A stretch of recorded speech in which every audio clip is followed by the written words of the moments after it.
I fell in love with someone I shouldn't have, and it destroyed everything. I still remember the sound of the grill sizzling that afternoon, the lazy hum of summer, the smell of charcoal and barbecue sauce, and the faint laughter coming from the backyard where my family had gathered. If I had known that day would change my life forever, I might have stayed in my room. But life doesn't warn you when it's about to shatter everything you think you know. It was July, hot enough that the air felt heavy. My mom had gone all out for the family barbecue, which meant endless trays of food, Dad's old country playlist on loop, and my older brother Ryan bragging about something new he'd achieved. Typical family day. I was 21 back then, still figuring things out. I worked part-time at a small design studio and still lived with my parents, trying to save up for my own apartment. Ryan, on the other hand, was 28, the golden child, the one who had it all together. He'd just gotten promoted, had a nice apartment, and drove a car that screamed success. And that day, he was bringing someone special to meet the family. I didn't think much of it at first. Ryan always dated a lot. Most of the girls were just temporary guests at the family table, so I expected another short-term phase. I was flipping burgers when Mom yelled from inside the house, "Ethan, they're here!" I turned, wiping my hands on a towel, and that's when I saw her, Madison. I didn't know her name yet, but I swear time slowed down the second she stepped through the sliding glass door. She had that effortless kind of presence, the kind that makes the world go quiet for a second. She was wearing a white sundress, her hair catching the sunlight in a way that made it hard not to stare. There was a warmth in her smile that hit me right in the chest before I even realized it. Ryan had his arm around her, grinning ear to ear. "Everyone, this is Madison," he announced proudly. "Maddie, this is my crazy family. Don't let them scare you off." She laughed that soft, melodic kind of laugh that sounds genuine. And just like that, something inside me shifted. It wasn't love, not yet. But it was something I couldn't explain. When she shook my hand, she said, "You must be Ethan. Ryan's told me about you." "Hopefully good things," I joked, trying to sound casual, but my voice cracked slightly. She smiled wider. "Only good things." The rest of that day felt like watching a movie I didn't want to end. She fit into the family, instantly helping Mom set the table, laughing at Dad's terrible jokes, and somehow managing to make Ryan even happier than I'd ever seen him. And I hated that a part of me couldn't stop watching her. Every glance, every laugh, every small conversation, I memorized them. I told myself it was just a crush, a stupid, harmless reaction. She was my brother's girlfriend, for God's sake. But deep down, I already knew it wasn't harmless. Not for me. Later that evening, after everyone had eaten, I found her sitting alone on the porch swing. The sunset painted everything gold, and she looked peaceful, lost in thought. I almost walked away, but she looked up and said, "Hey, Ethan, you've been quiet today." I shrugged. "Just tired." She tilted her head. "Or maybe you're just shy." I chuckled nervously. "Yeah, something like that." We talked for a while about her job, about Ryan, about little random things. She told me she worked as a teacher's aide and wanted to go back to school for counseling. There was something real about the way she spoke, like she wasn't trying to impress anyone. When Ryan called her back inside, she smiled at me and said, "You're sweet, Ethan. I can see why your brother talks about you so much." And that single line replayed in my head for days. A year passed. Ryan and Madison got engaged that winter, and by the next summer, they were married. I stood beside Ryan as his best man, smiling through clenched teeth as he said his vows. Madison looked beautiful that day, the kind of beautiful that makes you forget to breathe. Everyone was crying tears of joy, except me. Mine were hidden behind polite smiles and forced laughter. I tried everything to move on dating, throwing myself into work, pretending I didn't feel what I felt. But every family gathering, every visit, every smile she gave me just reignited the fire I thought I'd buried. It wasn't that I wanted to ruin anything, I just wanted her. Not in a reckless way, but in that quiet, aching way where your heart just refuses to listen to logic. I knew it was wrong. I told myself that 1,000 times. But feelings don't ask for permission. Then came the day everything truly changed. It was a Saturday afternoon, about a year after their wedding. Ryan had called earlier that week to ask if I could stop by their house to help fix a leak under the kitchen sink. He said he had to run to a work meeting, but Madison would be home to let me in. I didn't think much of it. Just a quick fix, nothing more. When I got there, Madison answered the door, wearing a casual sweatshirt and jeans. Her hair was tied up. No makeup, just natural. Still, somehow, she looked even more beautiful than I remembered. "Oh, hey, Ethan," she said, smiling. "Thanks for coming." "No problem," I said, stepping inside. Ryan said it was just a small leak. "Yeah, I think it's nothing serious," she replied, guiding me to the kitchen. He tried to fix it himself, but, well, he's better with computers than pipes. We both laughed, and for a moment, it felt normal, familiar, comfortable. As I worked, she made coffee, and we talked about work. About how busy Ryan was lately, about how quiet the houses felt sometimes. She mentioned that Ryan had been away a lot for projects, sometimes gone for days. There was a loneliness in her voice that caught me off guard. When I was done fixing the leak, I stood up, wiping my hands. "All set," I said. She smiled softly. "You're a lifesaver." And then silence. Not awkward silence, more like the kind that hums in the air when both people are thinking the same thing but afraid to say it. Her eyes met mine, just for a second, long enough for something unspoken to pass between us. I looked away first, my chest tightening. I should go. Ethan, she said quietly, her voice almost trembling. Can I ask you something? Yeah, she hesitated. Why do you always look at me like that? The question hit me like a punch. I froze. My first instinct was to deny it, laugh it off, change the subject, but I couldn't, not this time. So I told the truth. Because I can't help it, I said softly. I've tried to ignore it. I've tried to forget it, but I can't.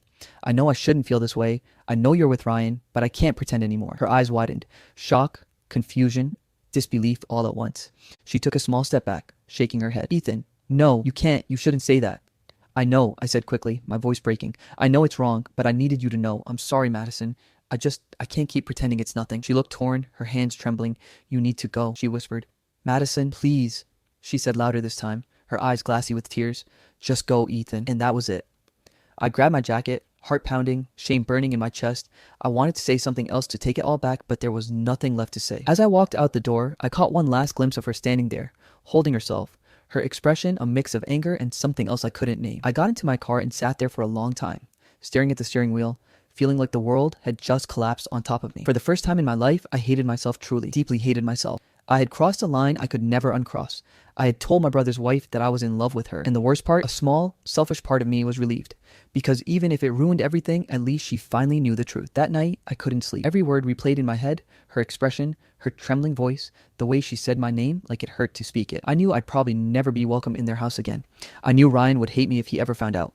And I knew I lost something I could never replace, the fragile thread that still connected me to my brother and his world. But I couldn't stop feeling it. That pull, that ache, like something inside me had been set on fire and there was no way to put it out. I didn't know it then, but that was the moment everything began to unravel slowly, painfully, piece by piece. And I would spend the next year watching my life fall apart because of one forbidden truth I couldn't keep buried. That night, sleep felt like an impossible concept.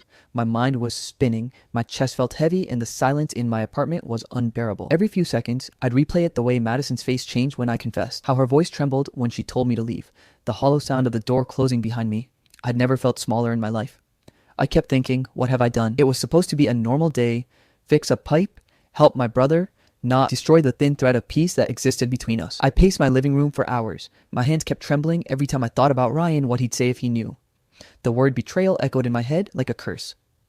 By midnight, I was sitting on the edge of my bed, staring at the wall. The guilt was so thick it felt like I was suffocating in it.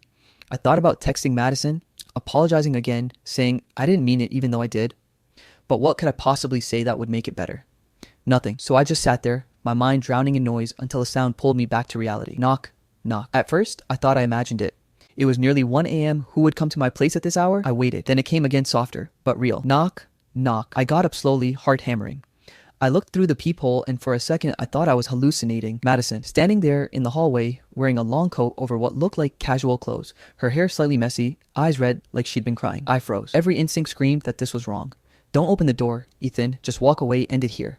But my hands moved before my mind could stop them. When I opened the door, she didn't say anything at first. She just looked at me like she was searching for words but couldn't find them. Madison, I whispered.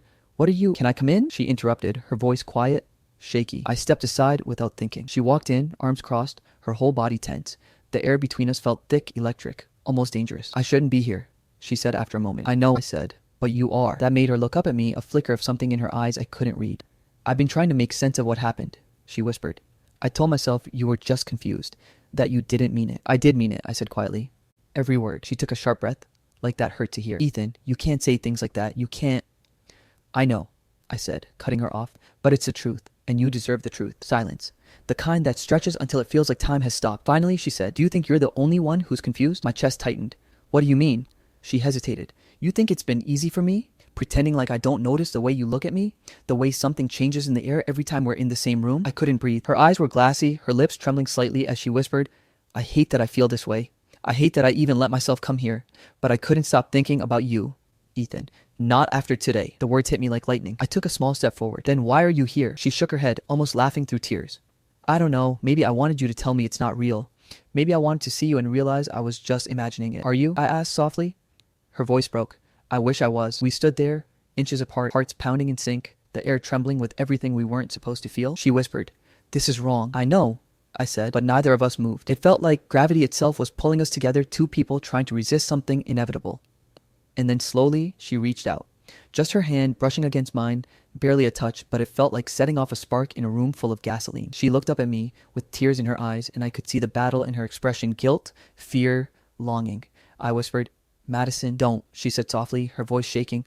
"Don't say my name like that." But she didn't pull away. It was like we were caught in the eye of a storm, a moment that felt quiet on the outside but was tearing everything apart underneath. When our lips finally met, it wasn't like in the movies. It wasn't slow or graceful. It was desperate. Heavy, full of years of feelings we never said out loud. Every bit of guilt, loneliness, and unspoken emotion poured out in that single moment. I remember the way she clung to me like she was scared of herself, like she wanted to stop but couldn't, and I didn't stop her. The world outside didn't exist anymore. It was just us, two people drowning in the weight of something that felt both beautiful and wrong at the same time. The lights were dim. The rain started tapping against the window, and for the first time, we didn't hold back what we'd both been denying. I won't describe what happened after that, not because I've forgotten, but because it doesn't need to be described. It wasn't about the physical part.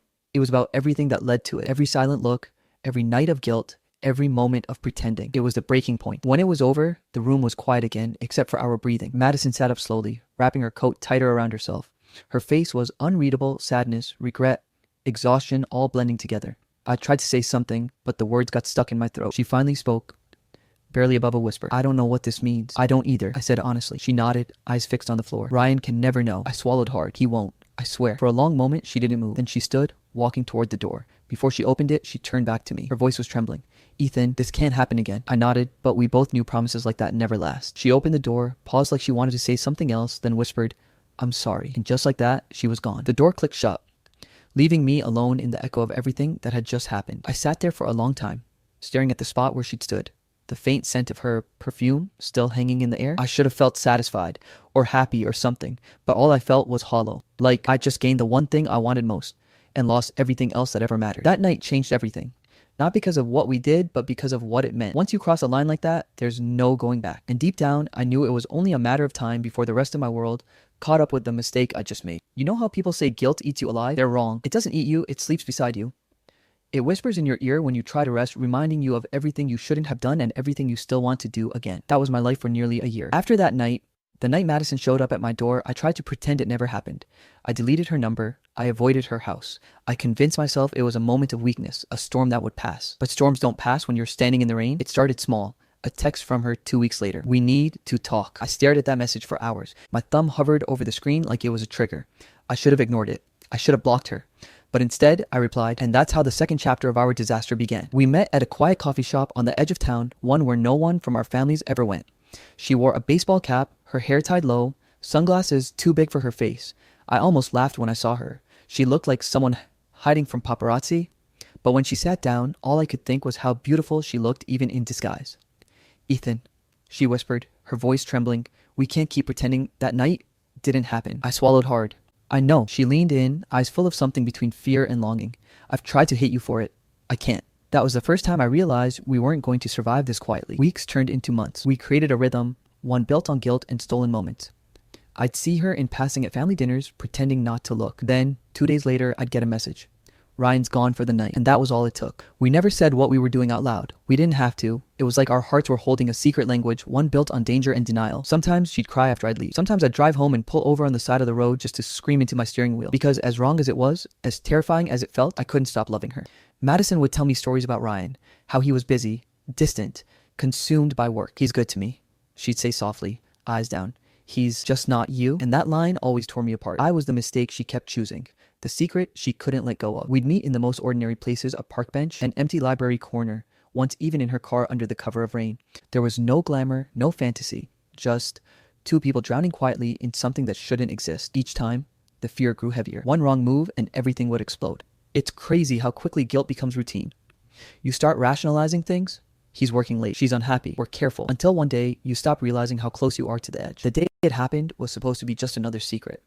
Ryan had told Madison he was leaving town for a 3-day work trip. She texted me that morning, asking if I could come over and help fix something in the garden, her cover story. I almost said no.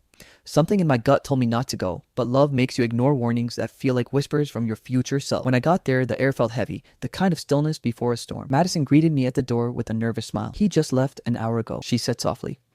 I remember her hand brushing mine as she led me inside. That small touch, innocent to anyone else, felt like fire under my skin. For a few hours, it felt like time stopped existing. We didn't speak much. We just existed in that dangerous quiet where love and guilt share the same heartbeat. She looked at me once and said, "Do you ever wish we met first? Every day?" I whispered. It was sometime past 6 p.m. when the door opened. The sound was so ordinary at first, I didn't even react. Then Madison froze. I turned around and my heart stopped. Ryan stood in the doorway, suitcase still in hand, his face pale and unreadable for a split second before the truth settled into his eyes. That moment, that single heartbeat felt like the world shattering in slow motion. "Ryan," Madison began, but he cut her off. "What the hell is this?" His voice didn't rise immediately. That was somehow worse. It was calm, too calm. I stood up, my mouth dry, my mind scrambling for words that didn't exist. "It's not what it looks like." And even as I said it, I hated myself for how stupid it sounded. Ryan laughed, but it wasn't real laughter. It was the kind that sounded like pain wearing a mask. "Not what it looks like," he snapped, eyes narrowing. "You think I don't see what's been going on? You think I'm blind?" Madison started crying, trying to reach for him, but he stepped back like her touch was poison. "How long?"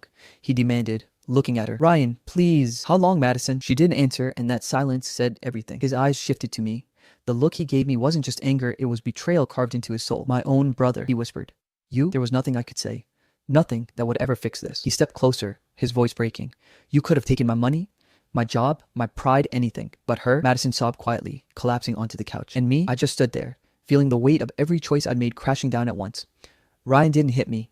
He didn't scream anymore. He just walked out, quietly. And somehow, that silence hurt more than any punch ever could. After that day, everything collapsed. Madison tried to call. I didn't answer. Ryan stopped showing up to family events. Mom kept asking why we weren't speaking. And I became a ghost in my own life. Every night, I'd replay that moment at the door. The look on his face, the sound of Madison's sob, the silence that followed. Love is supposed to make you feel alive. Sometimes, it just buries you while you're still breathing. I know what people would say that I got what I deserved, and maybe I did, but if you've ever loved someone you shouldn't, you'll understand it's not about logic. It's about gravity. No matter how hard I tried to let her go, she kept pulling me back. And deep down, I think she felt the same. Because even after the truth destroyed everything, I could still feel that connection, that ache like an unfinished story haunting both of us. A story that wasn't over yet. If I could go back to one moment in my life and stop myself, it would be that night. The night Ryan came home early. The night everything I'd built, every relationship, every ounce of love I thought I had, turned to ash. What came after wasn't an explosion. It was slow, systematic, like watching your house burn down in silence while everyone you love walks away from the flames. The next morning, I woke up to 50 missed calls, half from my mom. The other half from numbers I didn't even recognize. News travels fast in families like ours, especially bad news. Before I even got out of bed, I got a text from my mom. "Come home now." I should have known then that home no longer meant what it used to. When I walked into my parents' house, the air was already thick with judgment. Ryan was sitting on the couch, elbows on his knees, eyes red and lifeless. Mom stood behind him, arms crossed, trembling with anger. Dad was pacing, muttering something under his breath, and Madison wasn't there. "Sit down," Dad said sharply. I didn't. I couldn't. Ryan looked up at me. And that one look, man, I'll never forget it. Not anger, not hate, just heartbreak. Like watching someone die from the inside out. "Why, Ethan?" he said quietly. "Why her?" My throat closed up. I opened my mouth, but nothing came out. Mom slammed her hand against the counter. "You disgust me," she said, voice cracking. "Your own brother's wife." I swallowed hard. "Mom, please." "No," she snapped. "You don't talk. You listen. Do you have any idea what you've done to this family?" Ryan stood up then, his fist clenching. "You destroyed it. I never meant for it to." "Don't." His voice broke. "Don't say you didn't mean it. You chose it. Every single time." I didn't argue. I couldn't. He was right. Mom's voice softened, but it hurt worse. "Ryan told us what happened and what Madison said." That made me flinch. "What Madison said?" Ryan turned away, jaw tightening. "She said you manipulated her, that you came onto her first, that you used her when I wasn't around." I froze. "That's not true." She was crying when she told me, Ryan said quietly. "Said she didn't know how to tell me before because she was scared you'd hurt yourself if she rejected you." It felt like the ground had just vanished beneath me. "Ryan, she's lying," I said, voice shaking. "You know me. I'd never..." Mom cut me off, tears filling her eyes. "You don't get to say that. You don't get to talk about what we know. Not after this." Dad finally spoke, his voice low and cold. "You're not our son anymore." "Oh, Dad." "No." His tone didn't waver. "You're done here. You will not contact us. You will not come near your brother again. You will not shame this family further." And just like that, I was erased. That same night, Ryan's lawyer called. Madison had filed for divorce. It was all over the news, small-town gossip spreading like wildfire. Local businessman's wife caught in an affair with husband's brother. They didn't need names. Everyone knew. My workplace found out within a week. I got called into HR. They didn't even bother pretending it was about something else. "We believe your presence here could be disruptive," the manager said, avoiding eye contact. I packed my things in silence. And for the first time in my adult life, I realized how fast everything can fall apart, not from strangers, but from people who once said they loved you. Madison vanished after that. She didn't text, didn't call, didn't defend me. She just disappeared. I'd drive past her old apartment sometimes, hoping to see her car, hoping for anything that might explain why. But there was nothing. Just echoes of a story no one wanted to remember. I tried calling Ryan once, just once. He picked up but didn't say a word. "Ryan, please," I whispered. "I know you hate me. You should, but she's lying. He hung up before I could finish. That silence on the other end was louder than any scream. Weeks turned into months. People stopped inviting me anywhere. Mutual friends ghosted me. Even my cousins, the ones I grew up with, started crossing the street when they saw me. I became the villain in a story I didn't even get to tell. And the worst part of me thought I deserved it. Because even if Madison lied, even if she twisted the truth to save herself, I still crossed the line first. That truth hurt more than anything. Depression isn't dramatic. It's not crying in the rain or screaming into a mirror. It's small, quiet things. Like waking up and realizing you have nowhere to be. Like scrolling through your phone and realizing no one's texted you in days. Like hearing your name whispered in public and pretending you didn't. I moved into a tiny apartment on the edge of town, a one-room space with peeling paint and a window that never quite closed right. Every night, I'd sit there, staring at the wall, thinking about how a single moment can erase everything you've ever been. One day, I saw a wedding photo of Ryan and Madison on social media reposted by some relative who hadn't deleted it yet. They looked so happy in that picture. And for a moment, I remembered that barbecue the first time I saw her. If I could have frozen time then, before any of this happened, I would have. Because back then, life still had color. Now it was just grayscale. I tried writing Ryan a letter once. I didn't send it, but I wrote it anyway. "I know you'll never forgive me. You shouldn't, but I want you to know that I loved her, not because she was yours, but because she made me feel seen. I know that doesn't make it right. I needed you to know it wasn't about you. It was about the part of me that didn't know how to stop." I tore it up afterward. Because no letter could fix what I broke. The thing about isolation is it doesn't hit all at once. It sneaks in through silence, through the little spaces people leave behind when they stop caring. I'd go days without speaking to anyone. I stopped eating right, stopped sleeping altogether. Every sound in that apartment felt like a memory trying to claw its way back into my head. Sometimes, I'd dream that Madison was knocking on my door again, like that night she first came. But when I'd open the door, there'd be no one there. Just wind, just emptiness. A few months later, I ran into Mom at a grocery store. She saw me before I saw her. Her expression froze. "Mom," I said softly. She hesitated, then shook her head. "Don't, please, You've done enough," she said, her voice breaking. "You broke your brother. You broke this family." Then she turned and walked away. I stood there, frozen, holding a loaf of bread I didn't even remember picking up. That's when I realized sometimes forgiveness isn't an option. Some things you don't come back from. By the time winter came, I was a ghost of myself. No job, no family, no Madison. Just regret, the kind that never stops whispering. People always talk about redemption, about learning from mistakes and finding peace. But some mistakes don't offer lessons. They just leave scars. And mine was loving someone I shouldn't have and losing everything because of it. If there's one thing I learned from it all, it's this. Love doesn't always destroy you because it's wrong. Sometimes it destroys you because it's real, but you gave it to the wrong person. And once that truth sinks in, you stop blaming others. You stop trying to fix the past. You just sit there staring into the dark and wonder if maybe you were never meant to be loved at all. It's strange how silence starts to feel like a companion after a while. At first, it's suffocating, like you're drowning in a sea of things you wish you'd said. After months of living with it, you start to find rhythm in the quiet. You start to make peace with it. It's been almost a year since everything fell apart. Since I lost my job. Since my family erased me. Since Madison disappeared. And in that time, I've learned how to exist in fragments just enough to keep breathing. Just enough to stay alive. I work nights now. 2 part-time jobs that barely keep the lights on. A grocery store stock shift and a cleaning gig at a small office downtown. It's not glamorous, but it keeps my hands busy, and that's what I need most, something to stop me from thinking too much. Some nights, when I'm cleaning the office windows, I can see my reflection in the glass hollow eyes. Overgrown hair, the same guy who thought love was worth any cost. And I laugh, quietly, because I know now everything has a cost, especially love. I started therapy 3 months ago. The first session, I didn't even talk. I just sat there, staring at the carpet while the therapist waited patiently. Finally, she said, "You don't have to talk about the story. Just tell me how it feels to live inside it." That sentence hit me harder than anything anyone had said since it all began. Because for the first time, someone didn't want to know what I did. She just wanted to know how it felt. I told her it felt like being stuck in a burning house, too ashamed to call for help, too tired to escape. She nodded and said, "Then maybe it's time to stop waiting for someone to pull you out. Maybe it's time to walk out yourself." That's when I decided to start letting go. It began small. Throwing away the things that reminded me of Madison. Deleting her old texts. Unfollowing family members who only posted about loyalty and forgiveness. It wasn't anger. It was acceptance. I wasn't the same person anymore, and maybe that was okay. One morning, I got a call from an unknown number.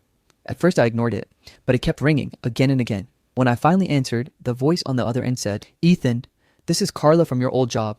I heard you've been trying to get back on your feet."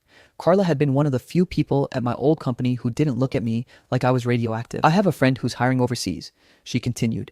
"It's in Spain, small creative agency. They need someone who understands both marketing and design." I told her about you, Spain, a place that didn't know my name, didn't know my story. For the first time in months, something flickered in my chest, not joy exactly, but possibility. "I'll think about it," I told her. But the truth was, I'd already decided. That night, I sat down with a blank notebook and started writing letters. Not to send, just to write.